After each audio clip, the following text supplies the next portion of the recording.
നിങ്ങൾ ഓർക്കണം, ഇതിൻ്റെ ഒരു ഭൂമി കുംഭകോണം എന്ന് തന്നെ പറയാം. 2017 എവിടെയാണ് ഇതിന്റെ തുടക്കം? 2017 മുൻപ് ഇതിന്റെ കുംഭകോണത്തിന് തുടക്കങ്ങൾ ആരംഭിച്ചെങ്കിലും 2017 സൗത്ത് ഇന്ത്യൻ ബാങ്കിൽ നിന്ന് ഒരു ചെറുപ്പക്കാരൻ വിളിക്കുകയാണ്. എന്നെ പരിചയമുണ്ട്. ഞാൻ നേരത്തെ വൈദിക സമിതിയുടെ സെക്രട്ടറി ആയിരുന്നു. ഇപ്പോൾ മുണ്ടാടനച്ചനാണ് സെക്രട്ടറി. അതുകൊണ്ട് എനിക്കറിയാമെന്ന് കരുതി എന്നെ പരിചയമുള്ളവൻ വിളിച്ച് ചോദിച്ചു, അച്ഛാ, നമ്മുടെ എറണാകുളം അങ്കമാലി അതിരൂപത എവിടെയെങ്കിലും 65 ഏക്കർ ഭൂമി വാങ്ങാൻ ഒരു തീരുമാനം എടുത്തിട്ടുണ്ടോ ഏതെങ്കിലും ഒരു കമ്മിറ്റിയിൽ? അങ്ങനെ ബാങ്കിൽ നിന്ന് ലോൺ എടുക്കണമെങ്കിൽ ഇങ്ങനെ തീരുമാനിച്ചു, ഇപ്പോൾ പാരിഷ് കൗൺസിൽ തീരുമാനിച്ചു എന്ന് പറഞ്ഞാൽ ഇടവകയിൽ നിന്ന് കൊടുക്കുന്നത് പോലെ ഒരു കടലാസ് കൊടുക്കണം. ഞാൻ പറഞ്ഞു എനിക്ക് അറിഞ്ഞുകൂടാ. ഞാൻ പറഞ്ഞു ചോദിക്കാമെന്ന് പറഞ്ഞു. ചോദിക്കണ്ട 2 ദിവസം കഴിഞ്ഞിട്ട് ഞാൻ ഉത്തരം വീണ്ടും ചോദിക്കാമെന്ന് പറഞ്ഞു. 2 ദിവസം കഴിഞ്ഞപ്പോൾ ഈ ചെറുപ്പക്കാരൻ പറഞ്ഞു 65 ഏക്കർ ഇല്ല, 25 ഏക്കർ ഭൂമി വാങ്ങാൻ ലോൺ എടുക്കാൻ വേണ്ടി ഞങ്ങളുടെ അടുത്ത് വന്നിട്ടുണ്ട്. പക്ഷെ അവർ സമ്മതിച്ച കമ്മിറ്റിയിൽ അംഗീകരിച്ചൊരു കടലാസ് തന്നിട്ടില്ല. കാരണം ഇവർക്ക് ചോദിക്കാൻ പേടി. കാരണം അതിരൂപതയുടെ ഡെപ്പോസിറ്റ് അവിടെയുണ്ട്. ചോദിച്ചു കഴിഞ്ഞാൽ ഡെപ്പോസിറ്റ് ഈ ജോഷിപുത അവിടെ നിന്ന് മാറ്റുമെന്ന് പേടിച്ചിട്ടായിരിക്കാം. അവിടുത്തെ മാനേജർ അന്നൊരു സ്ത്രീ ആയിരുന്നു. അവരൊരു ഹൈന്ദവ സ്ത്രീയാണ്. അതുകൊണ്ട് ഈ കത്തോലിക്കനായ ചെറുപ്പക്കാരൻ എന്നോട് ചോദിച്ചത്. അപ്പം ഞാൻ പറഞ്ഞു ഞാൻ അന്വേഷിക്കട്ടെ എന്ന് പറഞ്ഞു. 25 ഏക്കറാണെന്ന് പറഞ്ഞു. ഇത് 2017 ഏപ്രിൽ 4 നമ്മുടെ അതിരൂപതയിലെ ഉന്നതതല സമിതിയാണ് ആലോചന സമിതി. ആ സമിതിയിൽ മുണ്ടാടച്ചനുണ്ട്, പൊട്ടക്കലച്ചനുണ്ട്. ഞാൻ അവരോട് പറഞ്ഞു, അജണ്ട കഴിയുമ്പോൾ നിങ്ങൾ പിതാവിനോട് ഒരു ചോദ്യം ചോദിക്കണം. നമ്മുടെ അതിരൂപതയ്ക്ക് പുറത്ത് എവിടെയെങ്കിലും ഭൂമി വാങ്ങാൻ തീരുമാനിച്ചിട്ടുണ്ടോ? ഇവർ ചോദിച്ചു. പിതാവ് ഉടനെ ചോദിച്ചു, ജോഷിച്ച, നമ്മൾ എറണാകുളം അങ്കമാലി അതിരൂപതയ്ക്ക് പുറത്ത് ഭൂമി വാങ്ങാൻ തീരുമാനിച്ചിട്ടുണ്ടോ? ജോഷിച്ചൻ പറഞ്ഞു, ഇത് എന്നോട് റിപ്പോർട്ട് ചെയ്തതാണ് കേട്ടോ, ഞാൻ പറയുന്നത്, ഞാൻ നേരിട്ട് കേട്ടതല്ല.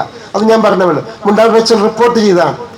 അതിനെക്കുറിച്ച് ആലോചിച്ചിട്ട് പോലുമില്ല പിതാവേ അങ്ങനെ ഭൂമി വാങ്ങുന്നതിനെ കുറിച്ച്. കാരണം അദ്ദേഹമാണല്ലോ പ്രൊക്രേറ്റർ. ഇതാണ് ഉത്തരം കൊടുത്തത്. അതിനുശേഷം എന്ത് സംഭവിച്ചു? 2017 ഏപ്രിൽ 7 ഡേറ്റുകൾ ചിലപ്പോൾ അല്പം വ്യത്യാസം ഉണ്ടാകും. ഞാൻ ആദ്യത്തെ 4 ഞാൻ പറഞ്ഞത്. 3 ദിവസം കഴിഞ്ഞിട്ടാണെന്ന് ഉറപ്പ്. ഞാൻ പറയുന്നത്, ഞാൻ വസ്തുതാപരമായ തെറ്റുകൾ പറയരുതെന്ന് ആഗ്രഹിക്കുന്ന ആളാണ്. അതുകൊണ്ട് ഏപ്രിൽ 7 ഈ ഭൂമി രജിസ്റ്റർ ചെയ്തു. 4 പറയുന്നത് എന്താ ചിന്തിച്ചിട്ട് പോലുമില്ല. ഇവൻ എന്നെ വിളിച്ചു പറഞ്ഞു, അച്ഛാ, അതേ ഞങ്ങൾ ലോൺ പാസ്സാക്കി കോട്ടപ്പടിയിൽ 25 ഏക്കർ ഭൂമി വാങ്ങിയെന്ന്. ഇത് അറിഞ്ഞു കഴിഞ്ഞപ്പോൾ ഞാൻ കച്ചേരിയിലുണ്ടായിരുന്ന അന്നത്തെ വൈസ് ചാൻസലറോടും പാസ്റ്റൽ കോർഡിനേറ്ററോടും ഞാൻ പറഞ്ഞു, കോട്ടപ്പടിയിൽ 25 ഏക്കർ ഭൂമി വാങ്ങിയെന്ന് നിങ്ങൾ അറിഞ്ഞിട്ടുണ്ടോ? ഇവിടെ ആരും ചർച്ച ചെയ്തിട്ട് ഞങ്ങൾക്കറിയില്ല. ക്യൂരിയിൽ അംഗങ്ങളാണവർ. ഞാൻ പറഞ്ഞു 95% എനിക്ക് ഉറപ്പ് ഭൂമി വാങ്ങിയത്, ബാക്കി നിങ്ങൾ അന്വേഷിച്ചു. അവർ കോട്ടപ്പടിയിലെ കോതമംഗലം രൂപതയിൽ കോട്ടപ്പടിയിലുള്ള വികാരിച്ചനെ വിളിച്ചു. വികാരിച്ചൻ പറഞ്ഞു എനിക്ക് അറിഞ്ഞുകൂടാ, ഞാൻ കൈക്കാരന്മാരെ വിടാം. കൈക്കാരന്മാർ അന്വേഷിച്ച് നടന്നു. എവിടെയെങ്കിലും ഈ എറണാകുളം അങ്കമാലി അതിരൂപതയിൽ ഭൂമി വാങ്ങിയിട്ടുണ്ട്. അവർ അന്വേഷിച്ച് ചെയ്തപ്പോൾ ഒരു ബോർഡ് ഇരിക്കണു, this property belongs to the archdiocese of Ernakulam Angamaly for hospital project. അതിരൂപതയുടെ ഒരു ആശുപത്രിയുടെ ഒരു പ്രോജക്റ്റിന് വേണ്ടി എറണാകുളം അങ്കമാലി അതിരൂപതയുടെ ഒരു ഭൂമിയാണിത്. അതാണ് ബോർഡ്. അവർ ഫോട്ടോ എടുത്ത് അയച്ചു കൊടുത്തു. ഏപ്രിലാണിത്. ഇതാരും പുറത്തു വിട്ടില്ല. ഈ അച്ഛന്മാർ അവർക്കാണ് അയച്ചു കൊടുത്തത്, പുറത്തു വിട്ടിട്ടില്ല. പിന്നെ ചർച്ചകളായി അച്ഛന്മാരുടെ ഇടയിൽ. മെയ് മാസത്തിൽ ചർച്ചകൾ നടന്നു. അതൊന്നും ഒരു അൽമാരും പറഞ്ഞില്ല, ഇത് ഒരു മീഡിയയ്ക്കും കൊടുത്തില്ല. അവസാനം സെപ്റ്റംബർ മാസത്തിൽ വൈദികരുടെ കൂടിച്ചേരലുകളുണ്ട് പല ബാച്ചുകളായിട്ട്. ആദ്യത്തെ കൂടിച്ചേരലിൽ ഞാൻ ഓർക്കുന്നു, എല്ലാ സംഘടനാ ഡയറക്ടേഴ്സും വരും. അപ്പം ഞങ്ങളൊക്കെ ഉണ്ട്. മുണ്ടാടനച്ചനാണ് ഈ ചോദ്യം ചോദിച്ചത്. ആലഞ്ചേരി പിതാവിൻ്റെ രാവിലത്തെ സെഷന്. പിതാവെ, നമ്മുടെ അതിരൂപത ഹോസ്പിറ്റൽ പ്രോജക്റ്റിന് വേണ്ടിയിട്ട് എവിടെയെങ്കിലും ഭൂമി വാങ്ങിയിട്ടുണ്ടോ? പിതാവ്, ഞാൻ ആ യോഗത്തിലുണ്ട്, പിതാവ് പറഞ്ഞത് ഇങ്ങനെയാണ്, ആശുപത്രിയുടെ ഡയറക്ടേഴ്സ് ഇവിടെ ഇരിപ്പുണ്ടല്ലോ, അച്ഛന്മാരെ, നിങ്ങൾ എവിടെയെങ്കിലും ഹോസ്പിറ്റൽ പ്രോജക്റ്റിന് ഭൂമി വാങ്ങിയിട്ടുണ്ടോ? അവർക്കറിയില്ലല്ലോ, അവർ പറഞ്ഞില്ല. ബാക്കി വിവരങ്ങളൊക്കെ ഉച്ച കഴിഞ്ഞിട്ട് ജോഷി പുതുവ പറയും. ഉച്ച കഴിഞ്ഞ് പ്രൊക്രേറ്റർ വന്നു കഴിഞ്ഞപ്പോൾ വൈകുന്നേരത്തെ സെഷനിൽ ഈ ചോദ്യം ഞാനിങ്ങനെയാണ് ചോദിച്ചത്, ജോഷിച്ച 6.05 കോടി രൂപ സൗത്ത് ഇന്ത്യൻ ബാങ്കിൽ നിന്ന് ലോൺ എടുത്ത് ബാക്കി പൈസ വേറെ സ്ഥലത്ത് നിന്ന് എടുത്തേക്കണേ, ഇതാണ് എനിക്ക് നേരിട്ട് കിട്ടിയ അറിവ്, ഭൂമി വാങ്ങിയിട്ടുണ്ടോ? നേരിട്ട് ഉത്തരം പറയാതെ അതിരൂപതയ്ക്ക് കടമുണ്ട്, അതുണ്ട്, ഇതുണ്ട്, ഇങ്ങനെ പല കാര്യങ്ങൾ പറഞ്ഞ് ആൾ ഊരിയപ്പോൾ അച്ഛന്മാർ തുരിതിരെ ചോദ്യം ചോദിച്ചു.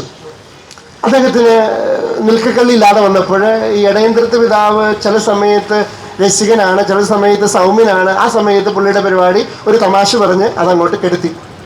ആ ചർച്ച ഇങ്ങനെ അവസാനിക്കും. കാരണം രാത്രി 10 മണിയായി, അത് ചൂട് പിടിച്ച് വരികയാണ്, പ്രശ്നം ഉണ്ടാകേണ്ടെന്ന് കരുതിയായിരിക്കാം. അതിനുശേഷം പുറത്തിറങ്ങിയ വൈദികര് കൂടി നിന്നപ്പോൾ അതിനെനിക്കറിയാം പ്രധാനമായിട്ടും വട്ടോലി അച്ഛനും മെന്നി മാരാമ്പറമ്പിളച്ചനൊക്കെ ചർച്ച ചെയ്യുന്നത് കേട്ടു. ഞാനിവിടെ നിൽക്കുന്നുണ്ടായിരുന്നു, പക്ഷെ ഞാൻ ആ ഗ്രൂപ്പിലില്ലായിരുന്നു. അവർ പറഞ്ഞു തെളിവുകളില്ലാതെ നമുക്ക് മുന്നോട്ട് പോകാൻ പറ്റില്ല. അങ്ങനെ തെളിവുകൾ അന്വേഷിച്ച് ഭൂമി വാങ്ങിയതിനെ കുറിച്ചുള്ള കാര്യങ്ങൾ അന്വേഷിച്ച് ചെന്നപ്പോഴാണ് പല വില്ലേജ് രജിസ്ട്രാർ, സബ് രജിസ്ട്രാർ ഓഫീസിൽ നിന്ന് ഭൂമി വിറ്റതിനെ കുറിച്ചുള്ള വിവരങ്ങൾ കിട്ടും. ഓർക്കുക, റൈറ്റ് ടു ഇൻഫർമേഷൻ ആക്ട് അനുസരിച്ച് നമുക്ക് അറിയാനുള്ള അവകാശമുണ്ടല്ലോ, അതനുസരിച്ച് അപേക്ഷ കൊടുത്തിട്ടാണ് ഈ രേഖകളെല്ലാം സംഘടിപ്പിച്ചത്. അപ്പോഴാണ് നമ്മുടെ ഭൂമിയിൽ സീപോർട്ട് എയർപോർട്ട് അവിടെ കിടക്കുന്ന 3 ഏക്കറോളം 2 ഏക്കർ 99 സെന്റ് എൻ്റെ ഓർമ്മ, ഭൂമി വിറ്റത് നമ്മൾ അറിയണം. എന്നിട്ട് ഇത് പുറത്തു പോയില്ല. പിന്നെ അതിരൂപതയിൽ അച്ഛന്മാരുടെ ഇടയിൽ ഫൊറോന തലത്തിൽ ചർച്ചയായി. ഞങ്ങൾ അതിരൂപത റിന്യൂവൽ സെന്ററിൽ കൂടി ഒരു പ്രതിനിധി യോഗം പിതാവിനെ കാണാമെന്ന് തീരുമാനിച്ചു. നവംബർ 6-7 തീയതി പിതാവിന് അലഞ്ചേരി പിതാവിൻ്റെ അപ്പോയിൻമെൻ്റ് എടുത്ത് 22 പേരാണ് ഞങ്ങൾ പോയത്. പിതാവിന് പറഞ്ഞു, പിതാവ് ഇങ്ങനെയൊക്കെയാണല്ലോ ഞങ്ങൾ കേൾക്കുന്നത്. ഇല്ലില്ല, അത് അതിരൂപതയ്ക്ക് നഷ്ടമൊന്നുമില്ല, അതൊക്കെ അപ്പോൾ ഇവിടെ അത് ഈട് ഭൂമിയാണ്. അപ്പോൾ ഞങ്ങൾക്ക് അതിനു മുമ്പ് ഞങ്ങൾക്ക് വേറൊരു രേഖ കിട്ടിയായിരുന്നു. അതൊരു അഡ്വക്കേറ്റ് എടുത്തു തന്നതാണ്.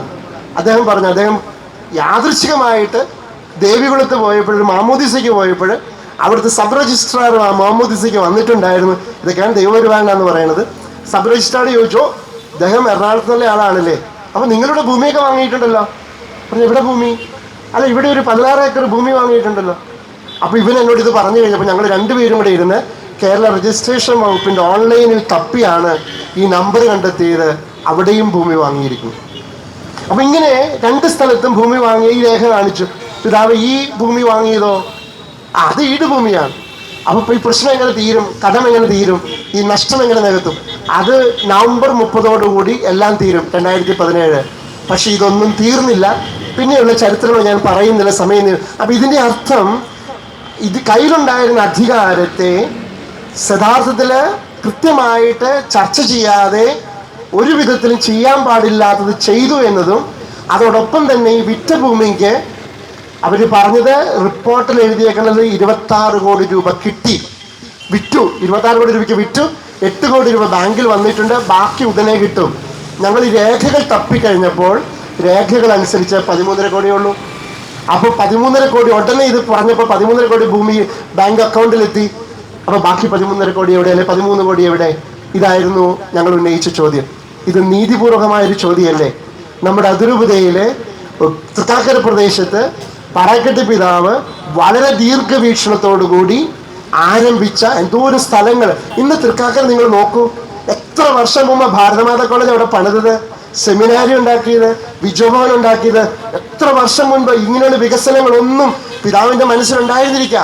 ഈ തൃക്കാക്കര വികസിക്കുമെന്ന്, കാക്കനാട് വികസിക്കുമെന്ന് നമ്മുടെ അതിരൂപതയ്ക്ക് മേടിച്ചിട്ടിരുന്ന ഈ സ്ഥലങ്ങളാണ്. വിറ്റാട്ടെ, ആവശ്യമുണ്ടെങ്കിൽ വിൽക്കട്ടെ, പക്ഷെ ഇത് ഒരു റിയൽ എസ്റ്റേറ്റ് ബിസിനസ്സായി എന്നതാണ് പ്രധാനം. അതിലൂടെ ആർക്കാണ് ഈ പണം എവിടെ പോയി? ആരെങ്കിലും വ്യക്തിപരമായി എടുത്തെന്ന് ഞങ്ങൾ ആരോപിച്ചിട്ടില്ല, നമ്മൾ ആരോപിച്ചിട്ടില്ല. പക്ഷെ ഈ പണം എവിടെ പോയി? അതുകൊണ്ടാണ് ഈ അന്വേഷണം നടത്തിയ എല്ലാ റിപ്പോർട്ടുകളും അതിരൂപതയ്ക്ക് നഷ്ടമുണ്ടായിട്ടുണ്ടെന്നും, അതുകൊണ്ടാണ് വത്തിക്കാൻ ആവശ്യപ്പെട്ടത് റെസ്റ്റിറ്റ്യൂഷൻ എന്നുള്ള വാക്കാണ്, കോമ്പൻസേഷൻ എന്നല്ല. റെസ്റ്റിറ്റ്യൂഷൻ എന്ന് പറഞ്ഞാൽ ഉത്തിരിപ്പ് കടമുണ്ട്, അതിനൊരു ധാർമ്മിക ധ്വനിയുണ്ട്. ആ പൈസ തിരിച്ചു കൊടുക്കണം എന്നുള്ളത്, അത് കിട്ടിയിട്ടില്ല. അപ്പം ആരാണ് അനുസരിക്കാത്തത്? എവിടെയാണ് വ്രതം ലംഘിക്കപ്പെട്ടിരിക്കുന്നത്? ഇനി ആരെയാണ് അനുസരിക്കുക? അത് പത്രോസ്ലീഹയും പൗലോസ്ലീഹയും പറയും, ഞങ്ങൾ ദൈവത്തെ അനുസരിക്കണമോ മനുഷ്യനെ അനുസരിക്കണമോ? ദൈവത്തെ അനുസരിക്കാം. കാരണം അങ്ങനെ ഒരു പരമാധികാര ദൈവശാസ്ത്രം വളർത്തിക്കൊണ്ട് വന്നിട്ടുണ്ടായിരുന്നു.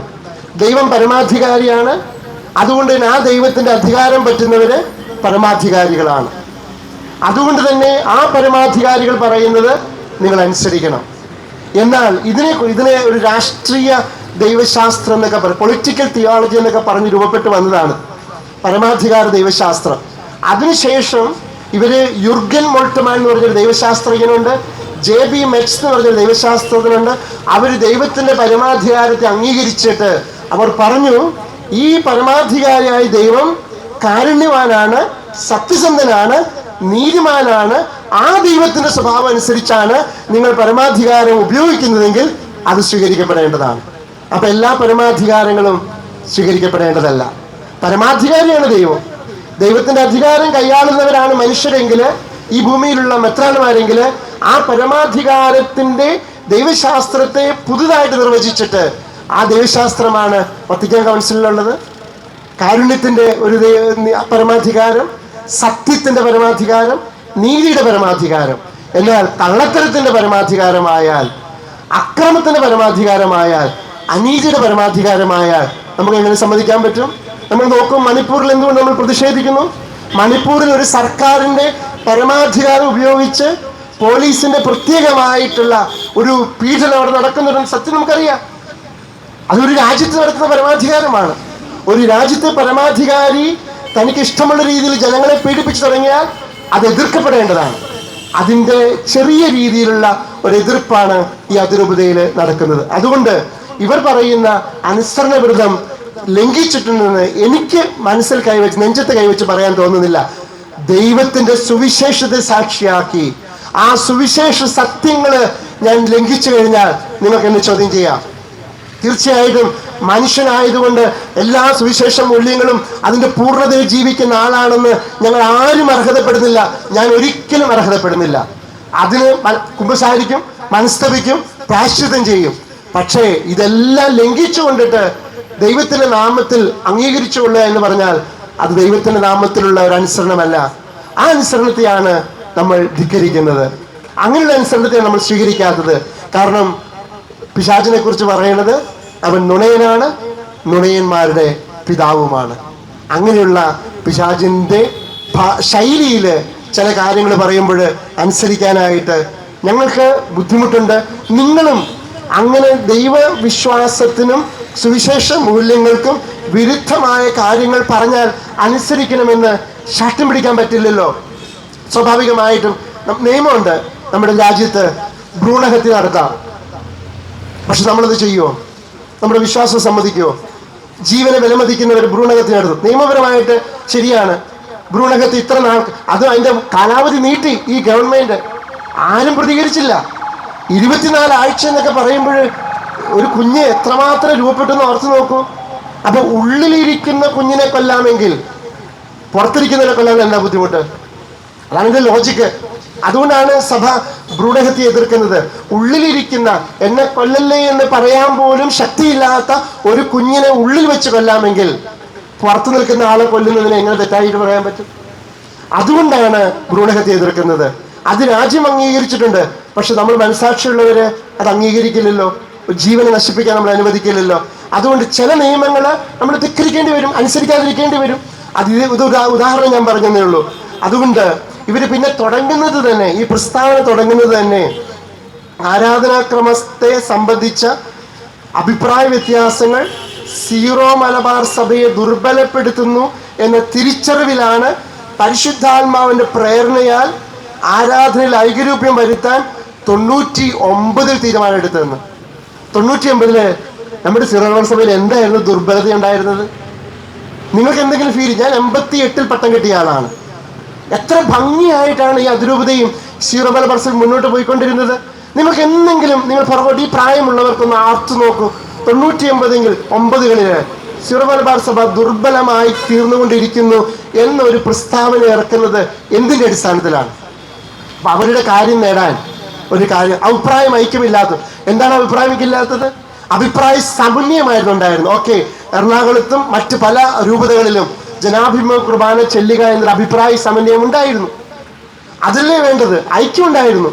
പക്ഷേ അന്നെടുത്ത തീരുമാനം നിങ്ങൾ ഓർക്കണം, 2000 ജൂലൈ 3 നടപ്പിലാക്കാനായിട്ട് ശ്രമിച്ചപ്പോൾ തൃശ്ശൂരത്തെ ആർച്ച് ബിഷപ്പായ തുംകുഴി പിതാവാണ് അജപാലനപരമായ കാരണങ്ങളാൽ ജനങ്ങളും വൈദികരും ആവശ്യപ്പെട്ടതിനനുസരിച്ച് അത് ചൊല്ലേണ്ടതില്ല എന്ന് ആദ്യം പറഞ്ഞത്.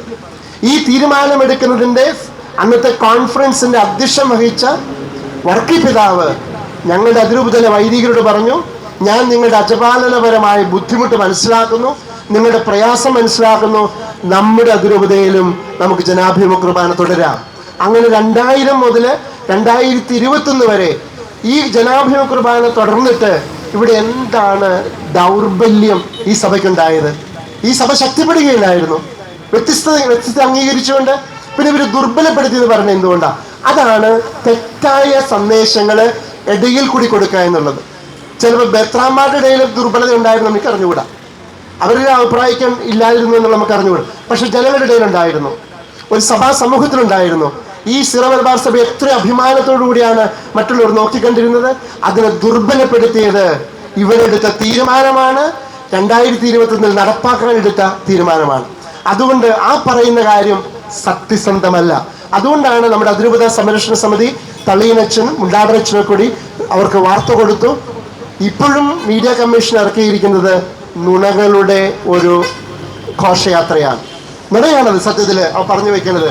എന്നിട്ട് അത് പരിശുദ്ധ പിതാവ്, ആ തീരുമാനത്തെ പരിശുദ്ധ പിതാവ് ഫ്രാൻസിസ് ആഹ്വാനം ചെയ്തെന്നാണ് പറയുന്നത്. ആ തീരുമാനത്തെ എങ്ങനെയാണ് പരിശുദ്ധ പിതാവ് ഫ്രാൻസിസ് ആഹ്വാനം ചെയ്തത്? ഈ ഒരു കാര്യം പറഞ്ഞാൽ നിർത്തുക, കാരണം സമയം 5:45. ഇവിടെ ഇരിക്കുന്നവർക്കും പോകാൻ ധൃതിയുണ്ട് എറണാകുളത്ത്. ഇത് നിങ്ങൾ വെബ്സൈറ്റ് കിടക്കുന്ന കാര്യമാണ്. സിറോ മലബാർ സഭയുടെ ഔദ്യോഗിക വെബ്സൈറ്റിൽ സിനഡ് എന്നത് ക്ലിക്ക് ചെയ്താൽ സിനഡൽ ന്യൂസ് കാണാൻ പറ്റും. സിനഡൽ ന്യൂസിൽ ഒരു സിനഡ് 2 സെഷനായിട്ടാണ് കൂടുന്നത്, ജനുവരിയിലും ആഗസ്റ്റിലും. അതിൻ്റെ റിപ്പോർട്ട് വരുന്നത് ഡിസംബറിലാണ്. സിനഡൽ ന്യൂസ് എന്ന് പറഞ്ഞ് പബ്ലിഷ് ചെയ്യും. 2021 ജനുവരിയിൽ കൂടിയ സിനഡിൽ റിപ്പോർട്ട് ഇങ്ങനെയാണ്: ഈ ഏകീകൃത കുർബാനയർപ്പണം നടപ്പിലാക്കണമെന്നുള്ള ചർച്ച വന്നപ്പോൾ ചില അഭിപ്രായ വ്യത്യാസങ്ങൾ ബിഷപ്സ് പറഞ്ഞു. ഇത് ഇമ്പോസ് ചെയ്യരുത്, അടിച്ചേൽപ്പിക്കരുത്, നമുക്കിത് പതുക്കെ ഇൻട്രൊഡ്യൂസ് ചെയ്യാം, സാവധാനം വരാം. ഇങ്ങനെ വന്നപ്പോൾ അതിലുപയോഗിച്ചിരിക്കുന്നതാണ് the major archbishop intervened and suggested that we shall not take a decision on the uniform mode of celebration until the taksa, kurbana taksa text is recognized. അതായത് 2021 ജനുവരിയിൽ കൂടിയ സിനഡിൽ പറഞ്ഞു, നമ്മൾ ഈ കുർബാന ടെക്സ്റ്റ് റോമിലേക്ക് അംഗീകരിച്ച് കിട്ടുന്നത് വരെ നമ്മൾ ഏകീകൃത കുർബാനയർപ്പണ രീതിയെക്കുറിച്ച് ഒരു തീരുമാനമെടുക്കേണ്ടതില്ല. ഇതാണ് 2020 ജനുവരിയിൽ പറഞ്ഞത്. ടെക്സ്റ്റ് അങ്ങോട്ട് അയച്ചു. അംഗീകാരം ജൂൺ 9 കിട്ടി ഒറിജിനൽ കോൺഗ്രിഗേഷനിൽ നിന്ന്. ജൂലൈ 3-ാം തീയതിയിലെ എഴുത്തിൽ മാർപ്പാപ്പയും ഈ അംഗീകരിച്ചിട്ട് അവസാനം ഒരു വരി എഴുതി.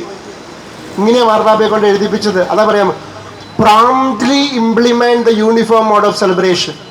അതായത് അടിയന്തരമായിട്ട് ഈ ഏകീകൃത രൂപം നടപ്പിലാക്കുക എന്ന് ജൂലൈ 3 മാർപ്പാപ്പയുടെ കയ്യിൽ നിന്ന് കത്ത് മേടിക്കുന്നു. അപ്പോൾ നമ്മളിപ്പോൾ തീരുമാനം എടുക്കേണ്ടത് സിനഡിൽ ബിഷപ്സിനോട് പറഞ്ഞിട്ട് എങ്ങനെയാണ് ഈ കത്ത് മാർപ്പാപ്പയുടെ നിന്ന് മേടിച്ചത്? ഓഗസ്റ്റിലാണല്ലോ അടുത്ത സിനഡ് കൂടേണ്ടത്. ഓഗസ്റ്റിൽ ഓൺലൈൻ സിനഡ് കൂടിയപ്പോൾ എന്താണ് സംഭവിച്ചത്? നമുക്കിനി അപ്പം മെത്രാന്മാർ പറഞ്ഞു കാണണം എന്ന് ഞാൻ കരുതുന്നു. ഈ വിഷയം ചർച്ച ചെയ്യണമല്ലോ. ഇനി ചർച്ച ചെയ്യേണ്ട കാര്യമില്ല. എന്താണ് ചർച്ച ചെയ്യേണ്ട കാര്യമില്ല? അത് മാർപ്പാപ്പ എഴുതിയിരിക്കുന്നത് ജൂലൈ 3-ാം തീയതി നടപ്പാക്കാനായിട്ട്, എത്രയും പെട്ടെന്ന് നടപ്പിലാക്കാൻ വേണ്ടി ജൂലൈ 3-ാം തീയതി കത്ത് എഴുതിയിരിക്കണം. അത് നമ്മൾ നടപ്പിലാക്കണം.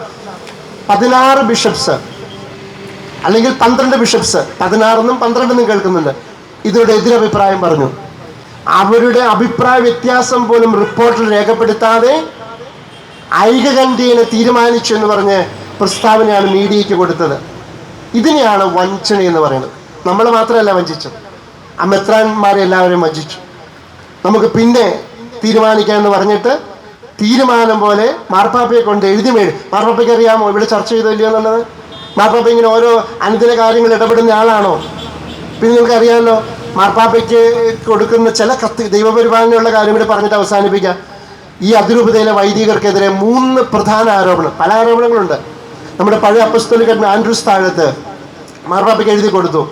ഒന്ന് ഇപ്പോഴും എഴുതിയിട്ടുണ്ട്: മുസ്ലിം തീവ്രവാദികളുടെ കയ്യിൽ നിന്ന് ഫണ്ട് മേടിച്ചിട്ടാണ് സഭയെ നശിപ്പിക്കാൻ വേണ്ടി എറണാകുളം അങ്കമാലി അതിരൂപതയിലെ വൈദികർ പ്രവർത്തിക്കുന്നത്. എനിക്കെതിരെ പല ആരോപണങ്ങളുണ്ട്. ഇപ്പോൾ ഈ ഇടയ്ക്ക് എഴുതിയിട്ടു ബിനു പഴയഞ്ചിറ. ഒന്നാമത്തെ ആരോപണം, ഞാൻ പാകിസ്ഥാനിലെ തീവ്രവാദി ഗ്രൂപ്പിൻ്റെ ഇന്ത്യയിലെ ഏജൻ്റാണ്. പാകിസ്ഥാനിൽ എനിക്കൊരു ഫ്രണ്ട് ഉണ്ട്, അവർ പേരൊക്കെ എഴുതിയിട്ടുണ്ട്. വിദേശ പഠന സമയത്ത് ഞാൻ പരിചയപ്പെട്ടതാണ് ആ ഫ്രണ്ട്. അവൻ്റെ പേരൊന്നും ഞാൻ പഠിക്കാൻ പോയില്ല. ഒരു മുസ്ലിം നെയിം എഴുതി വെച്ചിട്ടുണ്ട്. അതുകൊണ്ട് ഇന്ത്യയിൽ ഏജൻ്റാണ്. ആൻറ്റി ടെററിസ്റ്റ് സ്ക്വാഡിലെ DYSPക്ക് ഞാൻ അയച്ചു കൊടുത്തിട്ട് പറഞ്ഞു, ഞാനൊരു തീവ്രവാദി സംഘടനയുമായിട്ട് ബന്ധമുള്ള ആളാണെന്നാണ് ഇദ്ദേഹം ആരോപിച്ചിരിക്കുന്നത്. ദയവ് ചെയ്ത് എന്നെക്കുറിച്ച് അന്വേഷിച്ച് എൻ്റെ മേൽ നടപടികൾ എടുക്കുക. അപ്പം അവനെ മൊഴി എടുക്കാൻ വിളിക്കണമെന്ന് പറഞ്ഞു. എൻ്റെ അറിവനുസരിച്ച് ഇന്നലെ ആലുവയിൽ മൊഴി എടുക്കാൻ വിളിപ്പിച്ചിട്ടുണ്ടെന്നാണ് കേട്ടത്. ഇങ്ങനെയാണ് ആരോപണങ്ങൾ പോണത്. അപ്പം അങ്ങനെ അത് ആൻഡ്രൂ സ്ഥാനത്ത് പിതാവ് എഴുതി കൊടുക്കണമെന്ന് ഓർക്കണം, അപ്പസ്തോലിക് അഡ്മിനിസ്ട്രേറ്റർ. രണ്ടാമത്തെ ആരോപണം, ഇവർ അകത്തോലിക്ക ക്രൈസ്തവ വിഭാഗങ്ങളുമായിട്ട് ചർച്ച നടത്തി കത്തോലിക്ക സഭയിൽ നിന്ന് പുറത്തിറങ്ങാൻ ശ്രമിച്ചുകൊണ്ടിരിക്കുകയാണ്. അതായത് യാക്കോബായ ഓർത്തഡോക്സ് വിഭാഗങ്ങളുമായി നമ്മൾ എറണാകുളം അതിരൂപ ചർച്ച നടത്തുന്നു. അതിന് വസ്ത്രം ഇടുന്ന ആരാണെന്ന് അറിയാമല്ലോ. ഇപ്പോൾ അവരുടെ വസ്ത്രവും അവരുടെ പെഞ്ചാമരും ഒക്കെ കൊണ്ടുനടക്കുന്ന ആരാണെന്ന് അറിയാലോ. നമ്മൾ ചർച്ച നടത്തുന്ന രണ്ടാമത്തെ ആരോപണം. മൂന്നാമത്തെ ആരോപണം, എറണാകുളം അതിരൂപതയിലെ വൈദികർ പൊതുവെ റിബൽസാണ്, എതിരാളികളാണ്. ഇദ്ദേഹം അത് മാർപ്പാപ്പയ്ക്ക് നമ്മളറിയാതെ അയച്ച സാധനമാണ്. പക്ഷേ അദ്ദേഹം ഇമെയിലിൽ റോമിലുള്ള തൻ്റെ ഒരു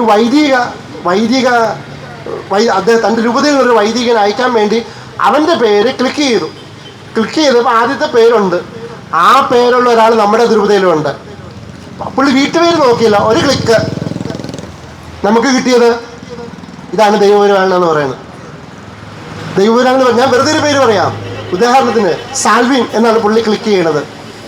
സാൽവിൻ്റെ പേരിലാണ് നമ്മുടെ തിരുപ്പതിയിലുണ്ട്. പുള്ളി വീട്ടുപേര് നോക്കാതെ സാൽവിൻ അയച്ചപ്പോൾ നമ്മുടെ അച്ഛന് കിട്ടും. അങ്ങനെയാണ് ഈ കള്ളത്തരം പുറത്തു വന്നത്. പുള്ളി ഇങ്ങനെ മാർപ്പാപ്പയ്ക്ക് നമുക്കെതിരെ കുറേ ആരോപണങ്ങളുണ്ട്. അതിനെതിരെ നമ്മൾ പരാതി കൊടുത്തു കഴിഞ്ഞപ്പോൾ പ്രോട്ടോകോൾ നമ്പർ ഇട്ട് സ്റ്റേറ്റ് സെക്രട്ടറിയുടെ ഓഫീസ് നമുക്ക് മറുപടി കിട്ടി. അതിൻ്റെ അർത്ഥം അവരെ കേസ് അവിടെ രജിസ്റ്റർ ചെയ്തിട്ടുണ്ടെന്നുള്ളതാണ്. എങ്കിലാണ് പ്രോട്ടോകോൾ നമ്പർ ഇട്ട് അയക്കുള്ളൂ.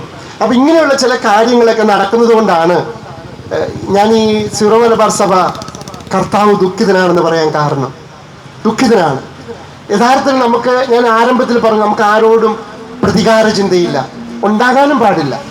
നമുക്ക് ആരോടും വെറുപ്പില്ല, വിദ്വേഷമില്ല, വൈരാഗ്യമില്ല. പക്ഷേ തങ്ങൾ ചെയ്ത ഒരു തെറ്റ്, ഞങ്ങൾക്ക് അങ്ങനെ ഒരു തെറ്റ് പറ്റി എന്ന് പരസ്യമായിട്ട് സമ്മതിച്ചില്ലെങ്കിലും അവർക്കതിന് പ്രതിവിധിയെങ്കിലും ചെയ്യാമല്ലോ.